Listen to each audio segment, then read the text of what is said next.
മലയാളികൾക്കെല്ലാം അഭിമാനമായ ഒരു വ്യക്തിയോടൊപ്പമാണ് ഇപ്പം ഞാൻ നിൽക്കുന്നത്. UK GCSE ഗ്രേഡ് 9 എല്ലാത്തിനും വാങ്ങുകയും പിന്നീട് 3 ഗോൾഡ് മെഡലിസ്റ്റ് കൂടിയാണ് ഇപ്പൊ നമ്മോടൊപ്പമുള്ള എൽസ. ഈ ഒരു ഗ്രേഡ് 9 കിട്ടുന്നതിന് വേണ്ടി എന്തൊക്കെ കാര്യങ്ങളാണ് ചെയ്തത്? ഇതൊക്കെ നമുക്ക് മലയാളികളായിട്ടുള്ള കുട്ടികൾക്ക് വേണ്ടി അവർക്കൊരു പ്രചോദനമാകുമെങ്കിൽ ഈ കാര്യങ്ങളൊക്കെ ഒന്ന് പറഞ്ഞു തരാമോ നിങ്ങൾക്ക് വേണ്ടി?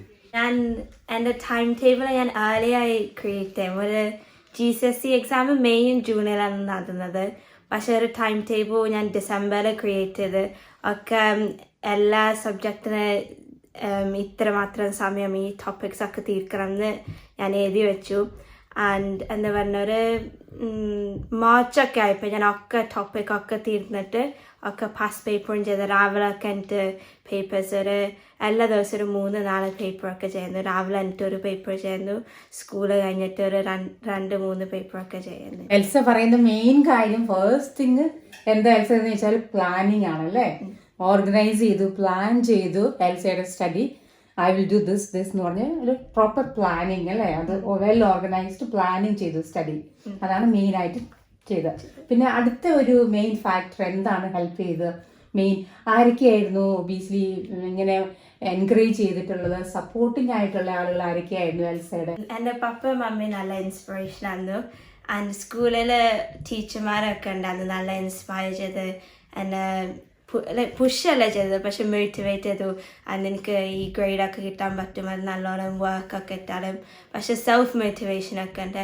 എനിക്ക് ഞാൻ പഠിച്ചാൽ എനിക്ക് അതൊക്കെ കിട്ടും. അപ്പം ആ സെൽഫ് പുഷൊക്കെ ഉണ്ടായിരുന്നു ഗ്രേഡ് അച്ചീവ് ചെയ്യാൻ. അപ്പോൾ എൽസ ഇപ്പൊ എന്ത് ചെയ്യുന്നു? എന്താ പഠിക്കുന്നത് ഇപ്പൊ? Biology, chemistry, maths and psychology പഠിക്കുന്നുണ്ട്. Year 13. എൽസ ഇവിടെ ബോൺ ആൻഡ് ബ്രോട്ടപ്പ് അല്ലേ? അല്ലേ, ഇവിടെ ബോൺ ആൻഡ് ബ്രോട്ടപ്പ് ആണ്. അപ്പം കുറേയും കൂടി അല്ലേ അതിനെ കുറിച്ചൊന്ന് പറയുമോ? പേരൻസിനെ കുറിച്ച്. പേരൻസ് എന്ത് ചെയ്യുന്നു? പാരൻസ് ഡാഡ് ട്യൂട്ടറായിട്ട് വർക്ക് ചെയ്യാനോ, പക്ഷെ ഓൾസോ കൺസൾട്ടൻറ്റും മമ്മി നഴ്സായി വർക്ക് ചെയ്യാനുണ്ട്. ആൻഡ് രണ്ടുപേരെ തന്നെ കുഞ്ഞിതായപ്പോൾ അവരിങ്ങനെ മോട്ടിവേറ്റ് ചെയ്തു പഠിച്ചാലൊക്കെ ഇങ്ങനെയൊക്കെ ചെയ്യുന്നു. പക്ഷെ അവർ ഈ പ്രായമൊക്കെ ആയപ്പോൾ ഒരു ഹൈസ്കൂളൊക്കെ ആയപ്പോൾ അവർ അത്ര പുഷ് ചെയ്തില്ല. അത് ഞാൻ തന്നൊക്കെ പഠിച്ചു. So they given you like freedom അല്ലേ? Yeah. ഫ്രീഡം തന്നു. എൽസ എന്ത് ചൂസ് ചെയ്യണം, ഏത് രീതിയിൽ പഠിക്കണം എന്നൊക്കെ. പക്ഷെ അവരെ എൻകറേജ് ചെയ്തു അല്ലേ, പഠിക്കാൻ എൻകറേജ് ചെയ്തു. പക്ഷെ എൽസയാണ് എല്ലാത്തിനും ഒരു ഇതെടുത്ത് തന്നെ പഠിക്കാനും ഓർഗനൈസ് ചെയ്ത് പഠിക്കാനും എല്ലാം സ്വയം അല്ലേ. പക്ഷെ ഒബിയസ്ലി കുറെ മോട്ടിവേഷൻസ് ഉണ്ടായിരുന്നു, ഇൻസ്പിറേഷൻ ഉണ്ടായിരുന്നു. അപ്പൊ വേറെ ആരെങ്കിലും ഉണ്ടോ? സിബ്ലിങ്സ് ആരെങ്കിലും ഉണ്ടോ എൽസക്ക്? സിബ്ലിങ്സ് ഉണ്ട്. എനിക്ക് കുഞ്ഞ് അനിയത്തിയുണ്ട് അല്ലേ. അവളെന്ത് ചെയ്യുന്നത്? അവള് ഇപ്പൊ 7ാം ക്ലാസ്സിൽ പഠിക്കുന്നുണ്ട്. ഓക്കെ. അത് ഇപ്പൊ ഈ എൽസയുടെ ഈ സ്റ്റഡി എന്ന് പറഞ്ഞാൽ ഗ്രേഡ് 9 എന്ന് പറയുന്നത് വലിയൊരു സംഭവമാണ് അല്ലെ, വലിയൊരു മോട്ടിവേഷൻ. എല്ലാവർക്കും കിട്ടാൻ ഭയങ്കര ബുദ്ധിമുട്ടുള്ള ഒരു സംഗതിയാണ്. അപ്പം അത് പ്രത്യേകിച്ച് നമ്മുടെ മലയാളി ആയിട്ടുള്ള വ്യൂവേഴ്സിന് ഇത് വലിയൊരു ഇൻസ്പിറേഷൻ ആയിരിക്കും. ഇത് ഇത്ര അപ്പോൾ അത് അച്ചീവ് ചെയ്യാൻ വേണ്ടിയിട്ട് വേറെ എന്തെങ്കിലും ഫാക്ടേഴ്സ് ഹെൽപ്പ് ചെയ്തോ? എൻ്റെ മൈൻഡ് സെറ്റ് നല്ല ഇമ്പോർട്ടൻ്റ് ആയിരുന്നു. എന്താ പറഞ്ഞാൽ ഇച്ചിരി ബുദ്ധിമുട്ടൊക്കെ വന്നാൽ ഞാൻ പറയും അത് കുഴപ്പമില്ല, എനിക്ക് പഠിക്കാൻ പറ്റുന്നതാണ്. അപ്പം ഒരു സബ്ജക്റ്റ് ഉണ്ടായിരുന്നു, എക്സാം മൊക്കെന്ന് എഴുതിയപ്പോൾ അത്ര നല്ല റിസൾട്ട് കിട്ടിയില്ലായിരുന്നു. പക്ഷെ അത് കഴിഞ്ഞിട്ട് മുഴുവൻ ക്രിസ്മസ് ഹോളിഡേയിൽ നിന്ന് ഞാൻ എല്ലാ ദിവസവും ജോഗ്രഫി എന്ന സബ്ജക്റ്റ് എല്ലാ ദിവസവും ജോഗ്രഫിയിൽ പഠിക്കും. അപ്പോൾ ആ മൈൻഡ് സെറ്റ് നല്ല ഇമ്പോർട്ടൻ്റ് ആണ്. എനിക്ക് പറ്റും, ഈ ഗ്രേഡ് അച്ചീവ് ചെയ്യാൻ എനിക്ക് പറ്റും, ഞാൻ ആ വർക്ക് വെച്ചാൽ എനിക്ക് അച്ചീവ് ചെയ്യാൻ പറ്റുന്നതാണ്. സോ എനിത്തിങ് എല്ലാം മീൻസ് എല്ലാത്തിനും നമുക്ക് ഒരുപോലെ എക്സൽ ചെയ്യാൻ പറ്റില്ല. ഇപ്പൊ ഏതെങ്കിലും ഒരു സബ്ജക്റ്റ് നമ്മൾ എക്സൽ അല്ലെങ്കിൽ ലൈക്ക് അല്ലേ തിങ്ക് ചെയ്യുക, I want to do this അല്ലേ. നമ്മള് ഒരു ഗോൾ സെറ്റ് ചെയ്യുക, ഇതെനിക്ക് അച്ചീവ് ചെയ്യാൻ പറ്റും എന്നുള്ള ആ ദൃഢമായ ഒരു കോൺഫിഡൻസ്, ആ ഒരു വിശ്വാസം, അതിനു വേണ്ടിയുള്ള പ്രയത്നം അല്ലേ. That's your hard working obviously. അപ്പൊ കുറെ സമയം സ്പെൻഡ് ചെയ്യും പഠിത്തത്തിന്. നോർമലി ഒരു ദിവസം സ്റ്റഡീസിന് എന്തോ ടൈം സ്പെൻഡ് ചെയ്യും? ഒരു രാവിലെ ഒരു 1/2 മണിക്കൂറൊക്കെ സ്പെൻഡ് ചെയ്യും സ്കൂളിൽ പോണതിന് മുമ്പ്. സ്കൂളല്ലാതെ 1 മണിക്കൂർ ഫ്രീ കിട്ടും, അത് ഞാൻ സ്പെൻഡ് ചെയ്യാറുണ്ട്. വൈകുന്നേരം വന്നിട്ടൊരു 4-5 മണിക്കൂറൊക്കെ ഉണ്ടാവും. അപ്പൊ ഒരു ദിവസം ഒരു mainly like in the evening ആണ് കൂടുതൽ പഠിക്കുക അല്ലെ. അല്ലാതെ രാവിലെ എപ്പോഴാണ് എഴുന്നേക്കുക? റൂട്ടീനായിട്ട് ഡെയിലി ഒരു ടൈമിലാണോ അതെയോ ഡിഫറെന്റ് ടൈമിൽ എഴുന്നേക്കും? റൂട്ടീനായിട്ട് ഞാനൊരു 6:45 ആയിട്ടാണ് എനിക്ക്. പക്ഷെ എന്താ പറഞ്ഞ ഒരു എക്സാം ഒക്കെ വരുന്ന സമയം ഒക്കെ ആവുമ്പോ അപ്പൊ ഈ വർഷം ഡിസംബർ ഒക്കെ ആവുമ്പോ ഞാനൊരു 5:30, 6 o'clock ആവുമ്പോ ഇച്ചിരി പഠിക്കാൻ നോക്കും. ക്ലാസ്സിലൊക്കെ ഏത് ടൈമിൽ പോകണം? എവിടെയാണ് ഇപ്പൊ സ്കൂൾ ടൈം എപ്പോഴാണ് സ്റ്റാർട്ട് ചെയ്യുക? എപ്പം ഇവിടുന്ന് വീട്ടിൽ നിന്ന് എപ്പോ സ്റ്റാർട്ട് ചെയ്യണം? വീട്ടില് ഞാനൊരു 7:30 ആവുമ്പോ ലീവ് വേണം. പക്ഷെ സ്കൂള് 8:45 ആവുമ്പോ തുടങ്ങലു. പക്ഷെ ലെസൺ തുടങ്ങുന്നത് 9 o'clock ഒക്കെ ആവുമല്ലോ. ഇപ്പൊ നാട്ടിലുള്ള കേരളത്തിലുള്ളത് വെച്ച് നോക്കുമ്പോൾ ഇവിടുത്തെ സ്കൂളൊക്കെ ഏർലി സ്റ്റാർട്ട് ചെയ്യും. 8:30, 8:45 സ്കൂളിൽ അല്ല. നാട്ടിലൊക്കെ എന്ന് പറഞ്ഞാൽ 9 o'clock, ചില സ്കൂളിലൊക്കെ ചിലപ്പോൾ 10 o'clock ആണെന്ന് സ്റ്റാർട്ട് ചെയ്യുന്നത്. അതൊക്കെ വെച്ച് നോക്കുമ്പോൾ ഇവിടെ അല്ലേ ഏർലി മോർണിംഗ് കോൾഡ് ക്ലൈമറ്റ് ആണ് കമ്പാരിറ്റീവ്ലി നാട്ടിലൊക്കെ വെച്ച് നോക്കുമ്പോൾ. അപ്പം മോർ എഫേർട്ട് ഒക്കെ വേണം അല്ലേ?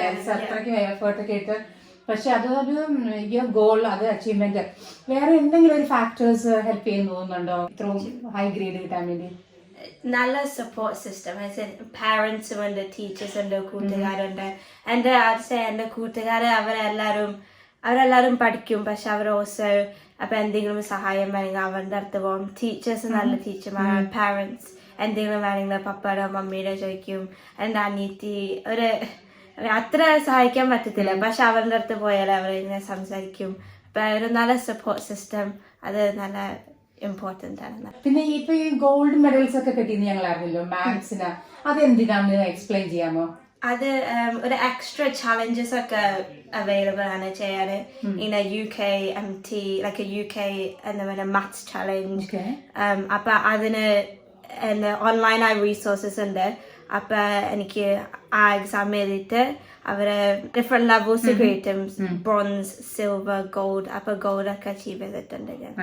Very good. അപ്പം so many things like you have it well done. അപ്പം വേറെ എന്തെങ്കിലും ഹോബീസ് ഉണ്ടോ കൂടാതെ എൽസയ്ക്ക്? ഞാൻ വരയ്ക്കാറുണ്ട്, സൈക്കിൾ അപ്പൊ കുക്കിംഗ് ഒക്കെ ചെയ്യാറുണ്ട്. അപ്പൊ അത് നല്ല ഹോബീസ് അല്ലേ? സോ ലൈക്ക് ഫുൾ ടൈം ഇങ്ങനെ സ്റ്റഡി ചില സ്റ്റുഡൻസ് അങ്ങനെ ഓൾവേസ് അല്ലേ എഴുന്നേക്കും just get up and then study all the time study. പക്ഷെ എൽസയുടെ കാര്യത്തിൽ അങ്ങനെയല്ല അല്ലെ? പല ഡൈവേർഷണൽ ആയിട്ട് മൈൻഡ് ഇടയ്ക്കിടയ്ക്ക് മൈൻഡ് ഡൈവേർട്ട് ചെയ്യാൻ വേണ്ടിയിട്ട് ഇതുപോലെ കുക്കിംഗ് ഇൻട്രസ്റ്റഡ് ആണ്. പല ഹോബീസ് ചെയ്യും. അത് ഹെൽപ്പ് ചെയ്യുന്നുണ്ട് അല്ലേ? ഫുൾ ടൈം സ്റ്റഡി ചെയ്യുന്ന ഒരു സ്റ്റുഡന്റ് അല്ല അല്ലേ?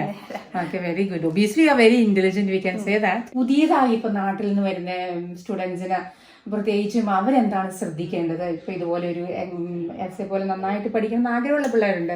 New environment when they come here അല്ലേ?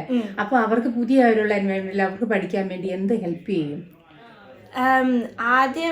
ആദ്യം കാര്യം നിറച്ച ആൾക്കാർ പുതിയതായി വരുമ്പോ ഇവിടുത്തെ സിസ്റ്റം നല്ല ഡിഫറെന്റ് ആണ്. ഇവിടെ ഈ സിസ്റ്റം ഏറ്റവും പാടാക്കുന്ന ഈ ആപ്ലിക്കേഷൻ നോളജ് ആണ്.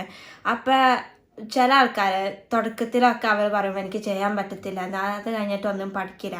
അപ്പൊ അവർ ആദ്യം തൊട്ട് പറഞ്ഞാല് എനിക്ക് ഇതൊക്കെ അച്ചീവ് ചെയ്യാൻ പറ്റുന്നത്. അതാണ് ആദ്യത്തെ സ്റ്റെപ്പ്. അത് കഴിഞ്ഞിട്ട് ഇങ്ങനെ ആൾക്കാരോട് എന്ന് പറഞ്ഞ ആദ്യം കോൺസെപ്റ്റ് ഒക്കെ നല്ലോണം ഇങ്ങനെ പഠിക്കാം എന്ന് പറഞ്ഞാൽ ഈ ബുക്കൊക്കെ വായിക്കണം. പക്ഷെ അത് കഴിഞ്ഞിട്ട് മിക്കവാറും ആൾക്കാരെ ചെയ്യാത്തൊരു കാര്യം മറ്റേ പാസ് പേപ്പേഴ്സ് ഒക്കെ ഈ ഓൺലൈനിലൊക്കെ നിറച്ച് പാസ് പേപ്പേഴ്സ് അവൈലബിൾ ഉണ്ട്. അതൊക്കെ ചെയ്താലാണ് ഇച്ചിരി കൂടി എളുപ്പം നല്ല ഗ്രേഡ് ഒക്കെ അച്ചീവ് ചെയ്യാൻ പറ്റുന്നത്. അപ്പം കൂടെ മീൻസ് എൽസയുടെ ക്ലാസ്സിലുണ്ടോ റീസെന്റ് 3-4 years ഒക്കെ ആയിട്ട് വന്ന സ്റ്റുഡൻസ് ഒക്കെ ഉണ്ടോ? എന്റെ ക്ലാസ്സിൽ ഇല്ല, പക്ഷെ എനിക്കൊരു കൂട്ടുകാരുണ്ട് വേറെ സ്കൂളില്. അവര് വന്നിട്ട് GCSE അവരൊരു 2 വർഷം വന്നിട്ട് ചെയ്തിരുന്നു. അവര് നല്ല ഗ്രേഡ് ഒക്കെ അച്ചീവ് ചെയ്തു. അപ്പൊ അങ്ങനെ അച്ചീവ് ചെയ്യാൻ പറ്റും അല്ലെ? If you want you can do അല്ലെ? അങ്ങനെയാണ്. അപ്പൊ അങ്ങനെ പറ്റും. അപ്പൊ താങ്ക് യു വെരി മച്ച്. പിന്നെ വേറെ ഒരു കാര്യം ചോദിക്കാം. ഇപ്പൊ എൽസ ഇപ്പം 13 ആണ്. അപ്പൊ അടുത്തത് ഇനി യൂണി ആണ് അല്ലെ? സോ വാട്ട് ഈസ് എൽസയുടെ അടുത്ത ഫ്യൂച്ചർ പ്ലാൻ എന്താണ്? Medicine study. Very good. അപ്പൊ അതിനുവേണ്ടി ഓൾറെഡി പ്രിപ്പറേഷൻസ് ഒക്കെ സ്റ്റാർട്ട് ചെയ്തോ? ഞാൻ അപ്ലിക്കേഷൻ കൊടുത്തിട്ടുണ്ട്, അഡ്മിഷൻ ടെസ്റ്റ് ഒക്കെ എഴുതിയിട്ടുണ്ട്. ഇപ്പൊ ഇന്റർവ്യൂനൊക്കെ very good. So you are on it. അപ്പൊ എപ്പോഴാണ് ശരിക്കും ഇനിയിപ്പോ ഇത് സ്റ്റാർട്ട് ചെയ്യുക? Next September or when is intake like? Interview ഒരു December to March സമയത്തൊക്കെ ആവും. ഒരു മെയ് സമയത്തൊക്കെ April മെയിലൊക്കെ പറയും എനിക്ക് ഓഫർ കിട്ടിയിട്ടുണ്ടെന്ന്. അത് കഴിഞ്ഞിട്ട് ഈ എക്സാം എഴുതിയിട്ട് എക്സാം കഴിഞ്ഞിട്ട് ഓഗസ്റ്റിലൊക്കെ റിസൾട്ട് കിട്ടിയിട്ട് സെപ്റ്റംബർ ഒക്ടോബറിലൊക്കെ സ്റ്റാർട്ട് ചെയ്യും അല്ലെ? അപ്പൊ may be by next September ആകുമ്പോഴത്തേനും എൽസ ഒരു മെഡിക്കൽ സ്റ്റുഡന്റ് ആയി മാറാൻ പോവാണ്. So all the best for your future exam. നല്ലൊരു ഡോക്ടർ ആവട്ടെ, അതാണ് എന്റെ എൽസയുടെ ആഗ്രഹം. UK തന്നെ, ഇവിടെ തന്നെ പഠിക്കാനല്ലേ ആഗ്രഹം, ലണ്ടനിൽ തന്നെ പഠിക്കാനാണ് ആഗ്രഹം. ഒത്തിരി മലയാളി സ്റ്റുഡൻസ്, പ്രത്യേകിച്ച് നമ്മുടെ മലയാളി ഓഡിയൻസ് ആണ് കാണുക, അവർക്കൊക്കെ എൽസ ഒരു പ്രചോദനമാകട്ടെ. എൽസയുടെ രീതിയിലുള്ള പഠനങ്ങള്, organising, planning, like learning from like ഇന്റർനെറ്റിൽ നിന്ന് പഠിക്കുന്നത്, അങ്ങനെ കുറെ നല്ല കാര്യങ്ങൾ, മോട്ടിവേഷൻ, പേരൻസ് ഒക്കെ എൻകറേജ് ചെയ്യുന്നു, മോട്ടിവേറ്റ് ചെയ്യുന്നു, അങ്ങനെ ഒത്തിരി നല്ലൊരു കാര്യങ്ങള്. പിന്നെ എൽസയ്ക്ക് എന്ത് ഇഷ്ടമുണ്ട് അതിലാണ് എക്സൽ ചെയ്യുന്നത്. പേരൻസ് ഫോഴ്സ് ചെയ്തിട്ടല്ല ഒന്നും ചെയ്യുന്നത്. അപ്പൊ ഈ മെഡിസിൻ സെലക്ട് ചെയ്ത് മെൽസയുടെ ഇഷ്ടമാണ് അല്ലേ, മെൽസയ്ക്ക് ഇഷ്ടമുള്ള ഒരു ഇതിലേക്കാണ് പോകുന്നത്. അപ്പൊ അങ്ങനെയുള്ള ഒത്തിരി കാര്യങ്ങൾ നമ്മുടെ നാട്ടിൽ വരുന്ന മലയാളി സ്റ്റുഡൻസിനും പ്രയോജനമാകും എന്ന് നമ്മൾ കരുതുന്നു. അപ്പം thank you very much Elsa for sharing all this with us. All the best for your future studies and everything, and we wish you become a good doctor. Yeah, thank you so much.